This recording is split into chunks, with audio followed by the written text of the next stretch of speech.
10, 11, 12 জিলহজ মাসের এই 3 দিন, মানে কোরবানির দিন আমরা যেটারে বলি তারপরের 2 দিন সহ, এই 3 দিনের ভিতরে যদি কারো কাছে 52.5 বড়ি রূপার সমপরিমাণ টাকা মূল্য থাকে, তাহলে তার উপরে কোরবানি ওয়াজিব। 52.5 বড়ি রূপার দাম সর্বোচ্চ যদি 1000 টাকা করে হয় বড়ি, রূপার বড়ি কম, স্বর্ণের বড়ি বেশি।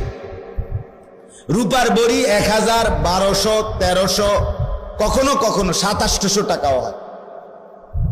তাইলে যদি 1000 করে গড়ে হয় তাহলে 52,500, 52,500 কিনা এই ঈদের দিন, কোরবানির ঈদের দিন এবং তারপরের 2 দিনের মধ্যে যে কোনো টাইমে কারো কাছে যদি নিজের ঘরের এই মৌলিক প্রয়োজন, ওই যেটা আমি বললাম হাওয়ায় যে আসলি, বউ বাচ্চার বাজার, ওষুধপত্র সহ আমরা মৌলিক খরচ যেটা মোটা দাগের, এই মৌলিক খরচ যা তার অতিরিক্ত যদি ওই পরিমাণ টাকা সম্পদ কারো কাছে থাকে, তার উপরে কুরবানি ওয়াজিব।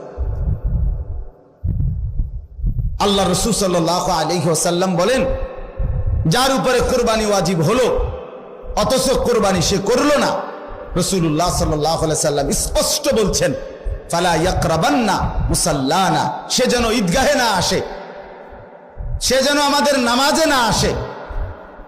এই অপদার্থ তুই ঈদের নামাজ পড়তে আসবি না।